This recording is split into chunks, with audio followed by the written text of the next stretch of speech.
General McCaslin vanished from his home in broad daylight. No shoes, no phone, just a revolver his wife said he never took anywhere. Monica Razor invented the metal inside America's rocket engines. She walked onto a ridgeline and ceased to exist. Carl Gilmer spent 30 years tracking dark objects in deep space. He was shot dead on his own porch by a man whose charges were dismissed 11 days before the killing. 6 people, 9 months. One facility connecting all of them. I know because I was there. I worked inside that system. I walked those corridors. I ate lunch with one of the people on that list, 2 days before they found him. I have a daughter. She doesn't know where I am right now. Everything you're about to hear is documented. The names are real. The facility is real. The thing I saw in that basement, I don't have a word for it yet, but after tonight, you will.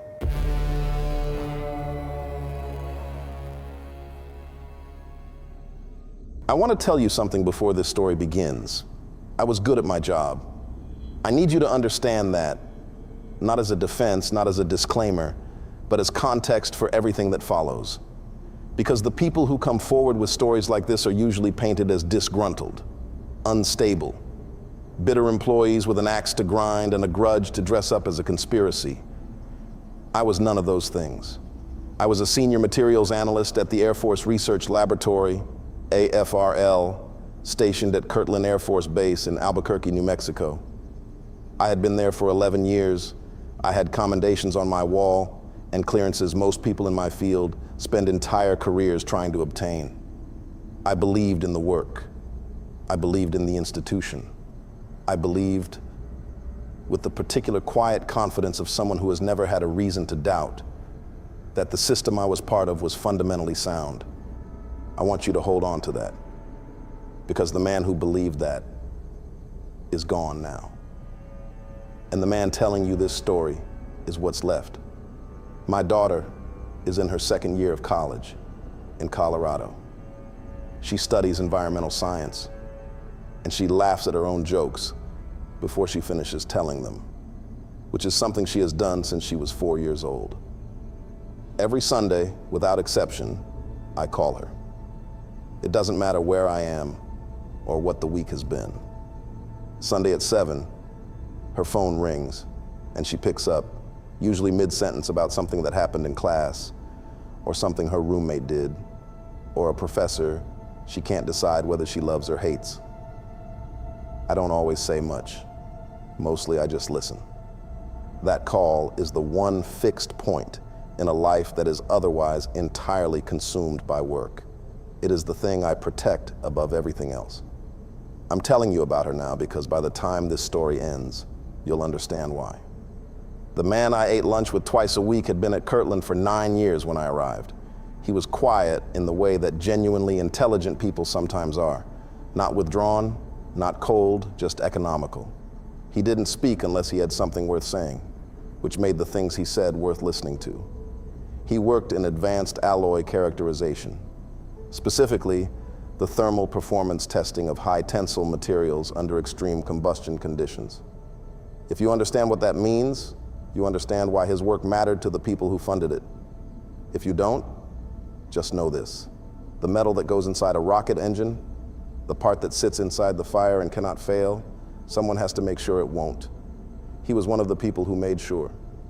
We talked about baseball, about the weather, about the particular frustration of government procurement timelines that could age a man 10 years in a single budget cycle.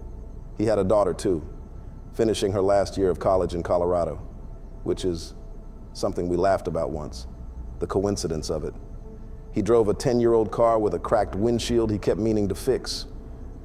He brought the same lunch every day in the same blue container and ate it at the same table near the window that looked out onto the courtyard. He was ordinary in all the ways that make a person real. I found out he was dead on a Tuesday morning.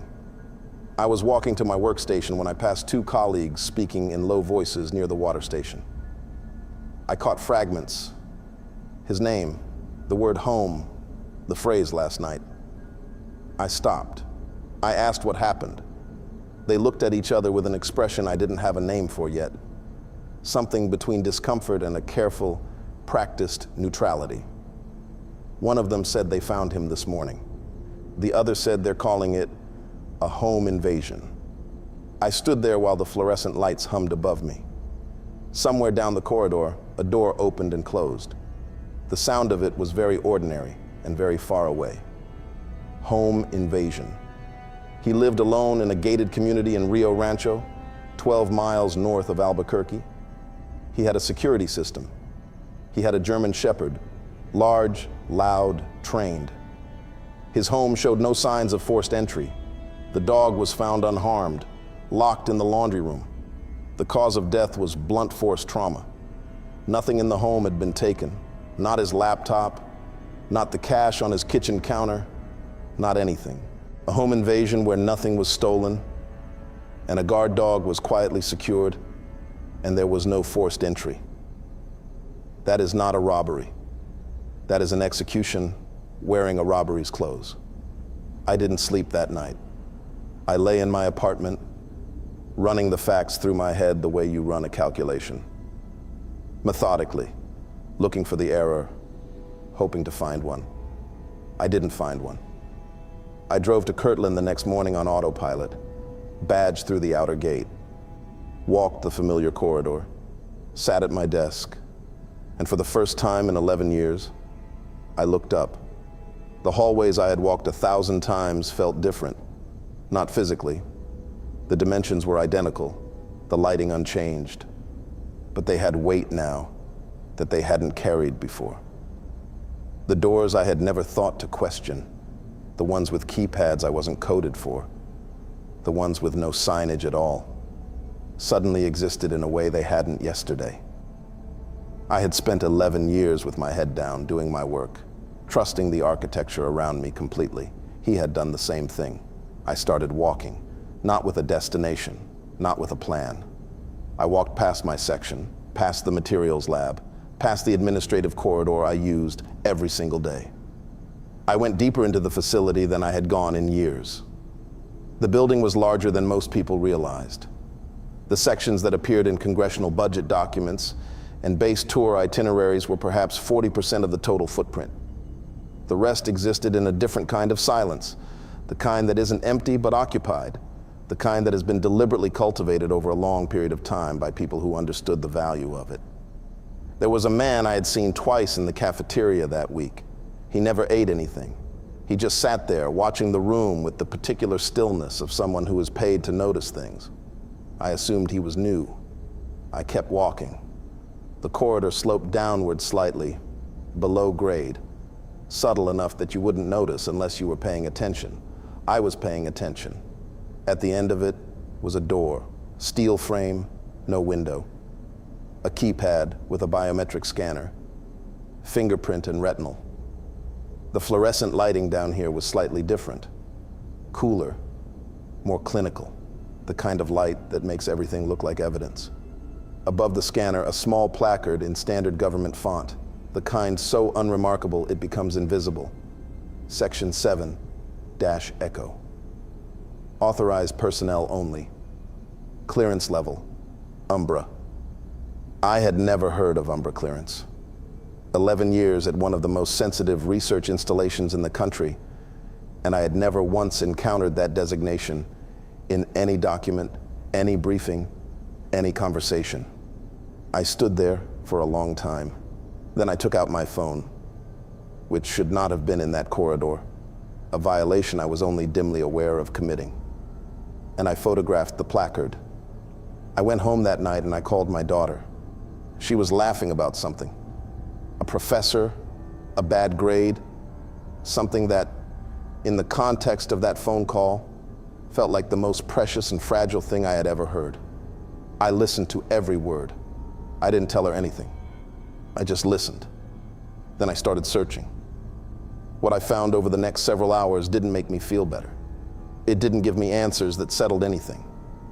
What it did was make me understand, with a cold and absolute clarity, that my colleague was not the first, that the door at the end of that corridor was not incidental, and that the 11 years I had spent with my head down, trusting the architecture around me, had not made me safe. It had just made me unaware. I needed to go back. And I already knew, somewhere beneath the part of my brain, still trying to find the error in the calculation, that I wished I hadn't called her. Because now she was real inside a situation where real people were vanishing. I want to tell you what it feels like to find a list that was never supposed to exist. It doesn't feel like discovery.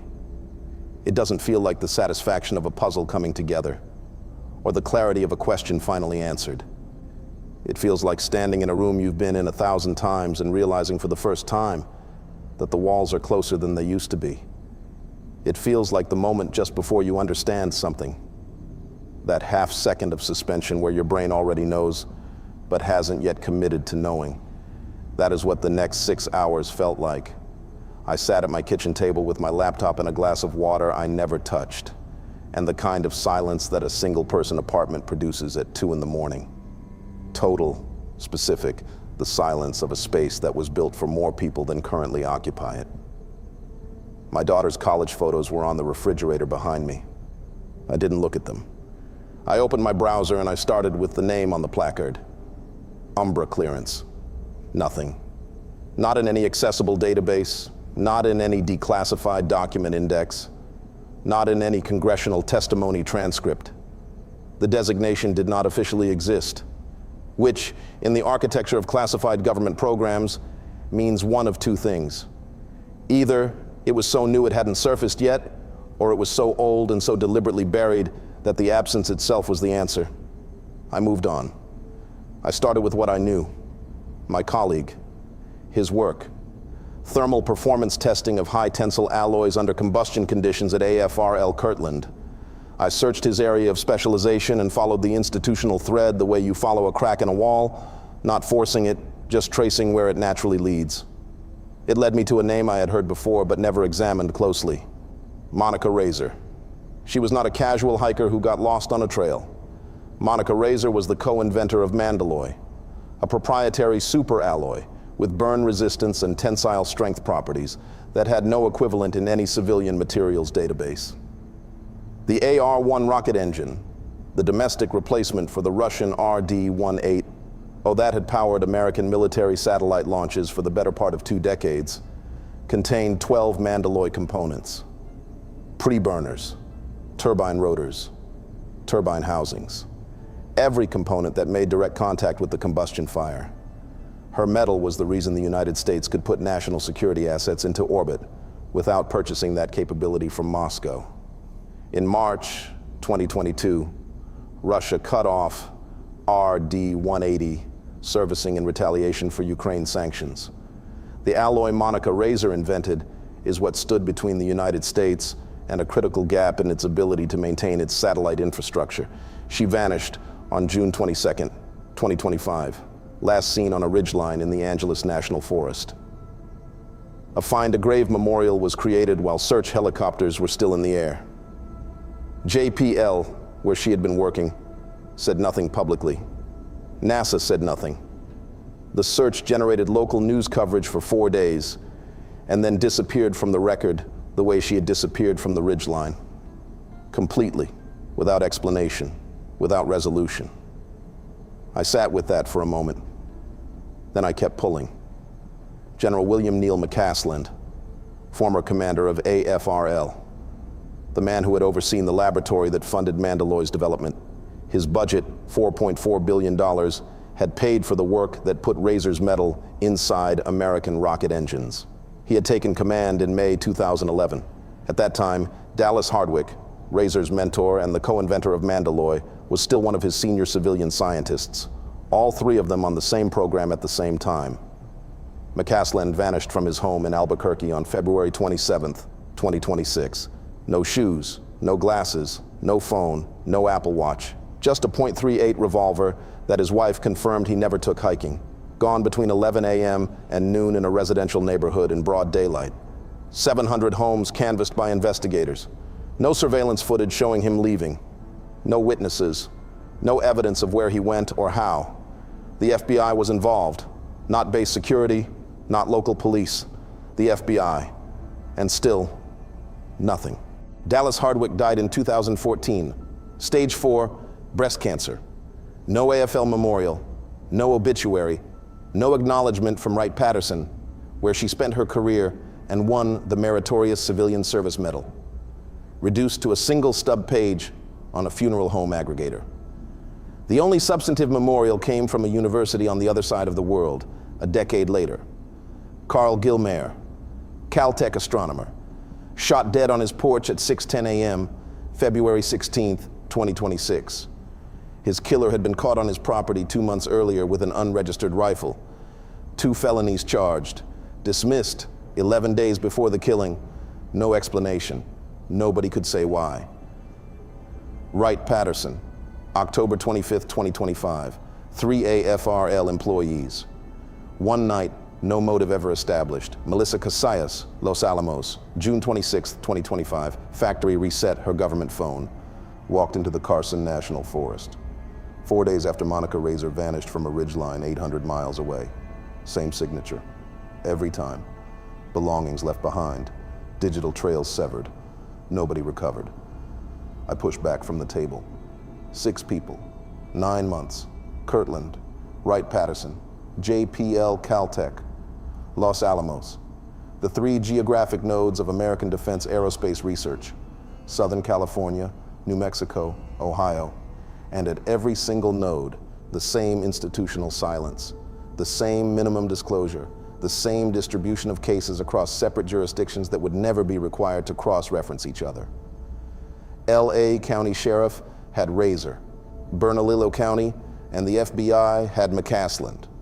LA County Sheriff had Gilmayer, Ohio, BCI, AFOSI, and 3 county agencies had Wright-Patterson. New Mexico State Police had Casillas, 6 jurisdictions, 0 cross-referencing mandate. Nobody looking at this list as a list. And then I thought about the man I ate lunch with twice a week. The man with the cracked windshield he kept meaning to fix. The man who spent 9 years characterizing the thermal performance of high tensile alloys at the same laboratory that had funded Mandaluy's development. The man who held specific, technical, irreplaceable knowledge, the kind that doesn't exist in any document because it lives only in the mind of the person who did the work. Someone had come to his home, secured his dog, left no evidence of forced entry, and removed that knowledge from the world. He was on this list. He had always been on this list. I closed my laptop. The kitchen was very dark and very quiet. My daughter's photos were still on the refrigerator behind me, and I still didn't look at them. I thought about the British defense scientists. 1982 to 1990. 25 of them. Each death with its own individual explanation. No centralized investigation. Cases distributed across jurisdictions that never spoke to each other. The structural architecture was identical to what I had just spent 6 hours documenting. The people who built that list last time were all dead. I needed to get through that door. I couldn't tell anyone inside the facility because I had no way of knowing who already knew what was behind it. I couldn't go to law enforcement because law enforcement was already involved in 6 separate cases and hadn't connected a single one. There was only one way in. I needed someone else's badge, and I already knew exactly how I was going to get it.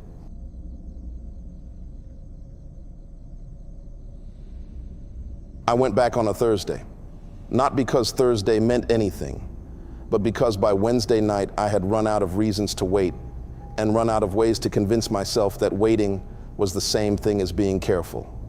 Careful was what my colleague had been. Careful was what Monica Razor had been, and McCasland and Gilmayer, people who understood the architecture of classified information and respected its boundaries and kept their heads down and did their work. Careful had not protected any of them. I arrived at my normal time, badged through the outer gate the way I had done 11 years of Thursdays, walked to my section, sat at my desk for 40 minutes and did actual work, reviewed 2 material stress reports, signed off on a testing protocol, responded to 3 emails. I needed the morning to look like every other morning. I needed my keycard logs and my computer activity to reflect a man who had come to work and was doing his job. At 9:40 a.m., I got up and walked toward the restricted corridor. I had spent 2 days identifying him. Not by name. I never learned his name. But I had watched the corridor long enough to understand its rhythms, the way you learn the rhythm of any system if you observe it without interfering. There was a researcher, mid-50s, silver badge lanyard, the particular unhurried walk of someone who has been somewhere long enough to own it, who passed through that section every morning between 9:45 and 10:15. He always stopped at the bathroom adjacent to the below-grade stairwell before continuing down. Always. Routine is the vulnerability that no security clearance can protect against. I was already inside the bathroom when he entered. I stood at the sink with the tap running, watching the mirror. He didn't look at me. People with high clearances in secure facilities have a practiced habit of not making eye contact in shared spaces, a kind of professional invisibility that works in both directions. He went directly to the far stall. The lock clicked. I turned off the tap. My hands were completely steady. That frightened me more than shaking would have. There is a part of the human brain that activates in genuine danger. Not the part that panics, but the part underneath it, the older part. The part that goes very quiet and very focused and begins making calculations that the conscious mind hasn't caught up to yet. That part had taken over. I was operating on something that felt less like courage and more like a temporary suspension of self-preservation. I reached the stall. His badge was hanging on the hook inside the door, visible through the gap at the hinge side, exactly where I had calculated it would be. I unclipped my own badge. I made the swap in under 4 seconds. I walked out of the bathroom without looking back. The door to Section 7 Echo was exactly as I had left it. Steel frame, no window. The biometric scanner with its small red light. I pressed the badge against the reader and held my breath in the specific way you hold your breath, when the outcome of the next 3 seconds will determine everything. The light turned green. The door opened, and the smell hit me first. Not chemical, not industrial, not the recycled air smell of a government facility that I had spent 11 years breathing without noticing. This was something older, something that sat at the back of the throat like copper, and something else I had no word for. Something that made the soft tissue at the back of my nasal cavity contract slightly, the way it does in the seconds before nausea, the way it does when the body detects something the conscious mind hasn't classified yet. The silence had texture.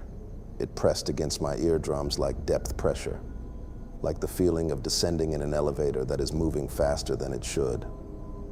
I stood in the doorway for 1 full second and understood that the air in this corridor had not been shared with the rest of the building. Whatever was down here breathed separately. I went in. The first room was unlocked. I almost walked past it.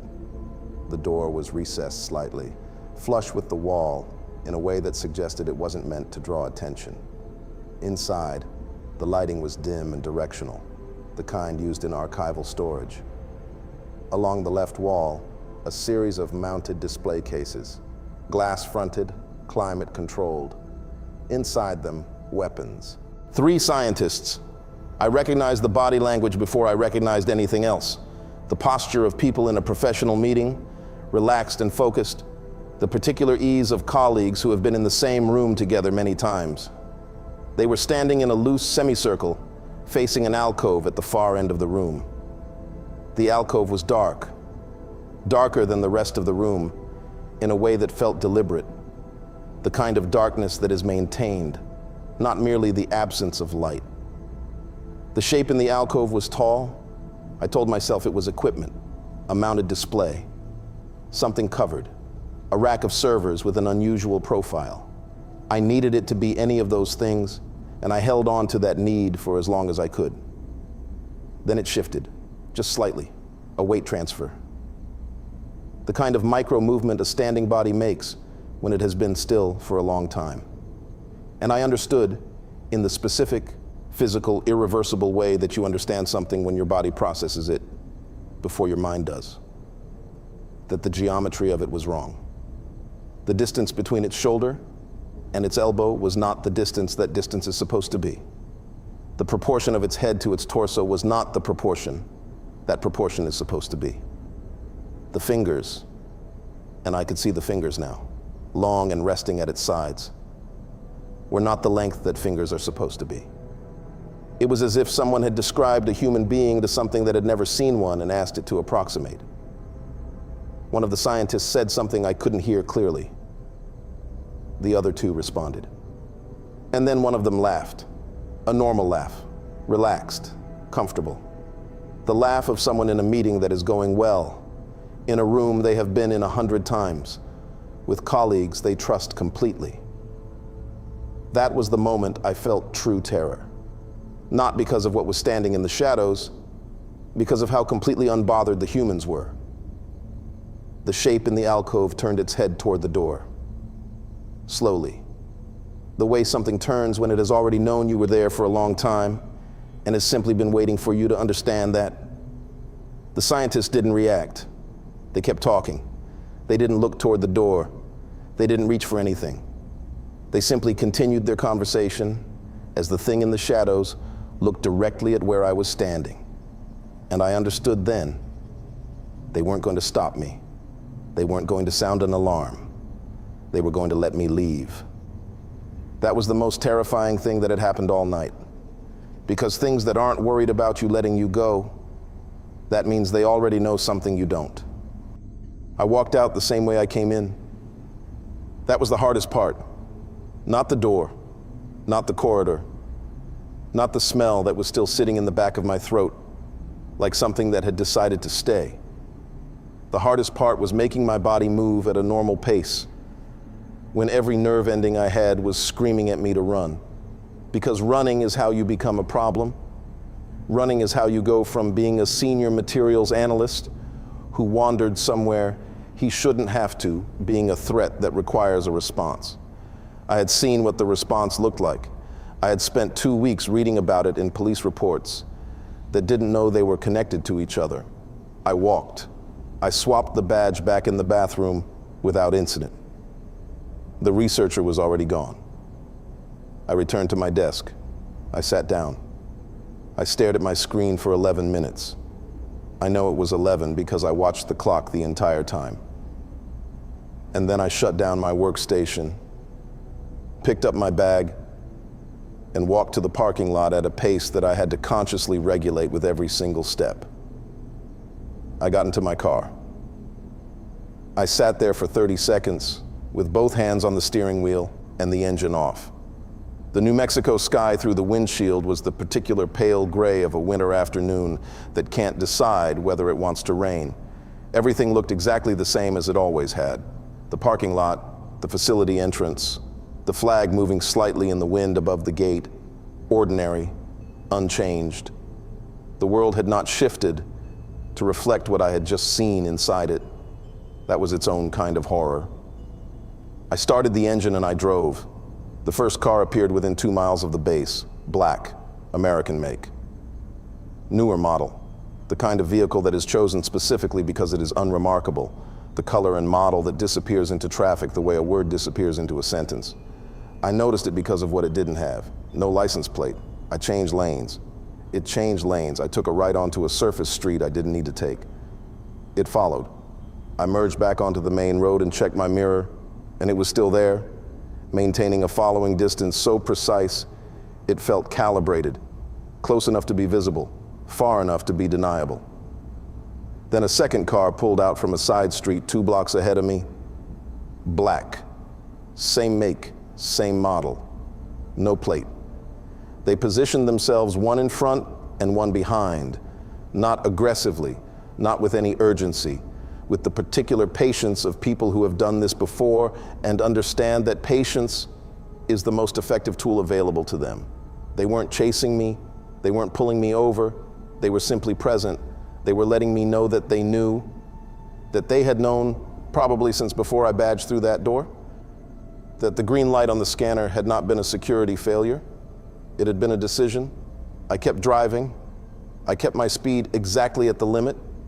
I kept both hands on the wheel. The pale gray sky had darkened slightly, and the street lights were beginning to come on, and the city looked the way cities look when the light leaves them. Flattened, shadowless, stripped of the warmth that daylight lends to ordinary things. I stopped at a red light. I looked in my rearview mirror. The driver of the car behind me was looking directly at me. Not at the road, not at his phone, at me, with the specific unhurried attention of someone who has no reason to look away. And I recognized him. He was the man from the cafeteria, the one who never ate anything, the one who sat at the corner table twice that week and watched the room with the stillness of someone paid to notice things. The one I had told myself was new. He had never been new. He had been there the entire time. I didn't go home. I drove for 2 hours first. Surface streets, no pattern, no destination. The kind of driving that is less about going somewhere and more about understanding whether you are being followed or simply accompanied. The distinction matters. Being followed means they want to know where you go. Being accompanied means they already know, and they want you to know that they know. By the time I stopped, I understood which one it was. I finally pulled into the parking garage of a shopping center 12 miles from my apartment, 3rd level, corner space. I cut the engine and sat in the dark and listened to the building settle around me. The distant sound of other cars, the mechanical groan of the structure, the particular silence of a concrete space that absorbs sound differently than open air. I checked my phone. 11 missed calls, 3 from colleagues, 2 from a number I didn't recognize, 6 from a government exchange I recognized immediately and had never expected to see on my personal device. I put the phone face down on the passenger seat. I sat in the dark for a long time. Then I drove to my apartment, not because it was safe, because I needed what was inside it. The door was locked, nothing visibly disturbed.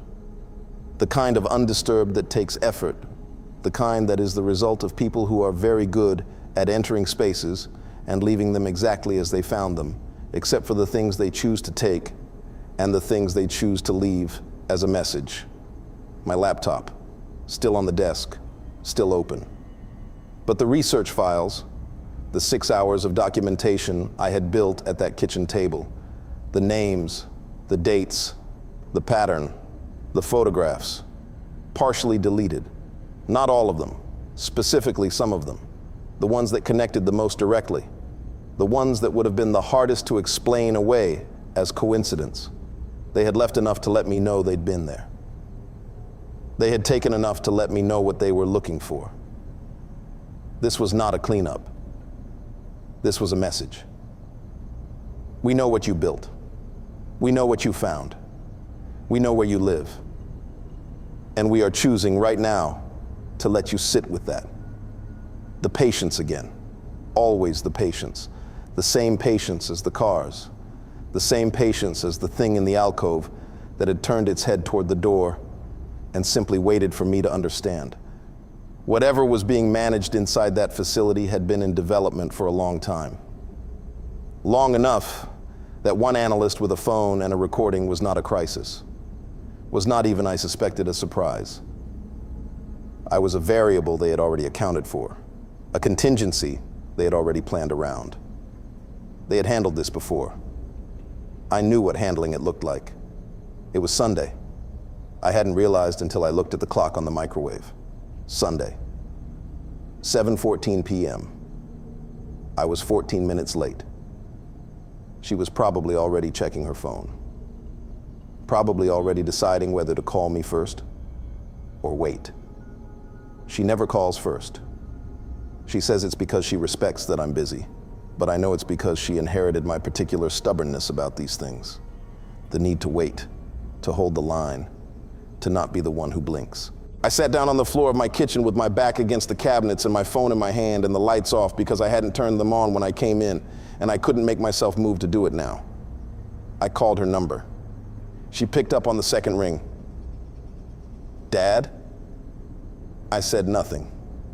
I pressed the phone against my ear, and I closed my eyes, and I listened to the specific quality of her voice, the slight upward inflection she puts on that single word, the way it carries both a question and an assumption, the way it sounds exactly the same as it has sounded since she was small enough to fit in the crook of my arm.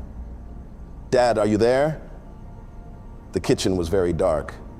Outside, somewhere on the street below, a car idled. I didn't look. She laughed. Small, uncertain, the nervous laugh she uses when she doesn't know what else to do with the silence. "You're doing that thing where you pocket dial me." I listened to her laugh. I listened to her say my name one more time. Quieter this time, softer. The way she says it when she's about to hang up, and she wants to give me one last chance to respond. I ended the call. I sat on the floor of my dark kitchen for a long time after that. The refrigerator hummed.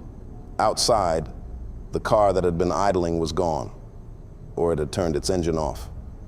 I couldn't tell which, and I understood that I might never be able to tell which again, that this was what the rest of my life looked like now. The inability to distinguish between a car that had left and a car that was simply waiting in the dark.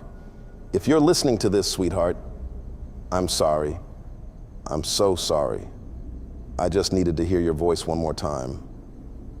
I've been moving since that night. Different locations, cash only. A secondary recording device I purchased before I left the apartment for the last time.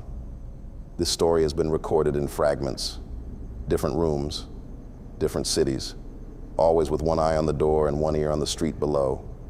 McCaslin knew, Razor knew, Gilmare knew, my colleague knew. Now you know. 6 jurisdictions, 8 agencies. Nobody looking at the list as a list. Nobody connecting the nodes. Nobody asking why the same institutional silence descends over every single case the moment it touches a certain altitude of classification. Nobody. Until now. I don't know how much time I have. The cars come back, not every night, but enough. Enough to remind me that patience is their primary weapon and that they are in no hurry because they have never needed to be. They want me to know they are still there. They want me to understand that the distance between where I am and where my colleague ended up is a distance they control entirely.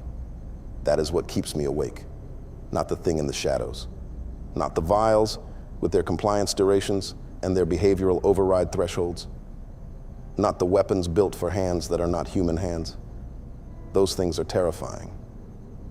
But terror fades. Terror is something the mind eventually finds a way to metabolize. What doesn't fade is the patience. Whatever is being built inside that facility has been in development long enough that one analyst with a phone and a recording is not a disruption, is not a threat, is not anything they haven't already planned for. They have handled this before. You have seen the list. You know exactly what handling it looks like. So I am asking you to do the one thing they cannot contain. Talk about it. Share it. Keep this alive. Because the only protection I have left is the number of people holding this story. They can make people disappear. They have done it. They will do it again. But they cannot make an idea disappear once enough people are carrying it. I need you to carry it. Because my daughter calls every Sunday, and I can't answer.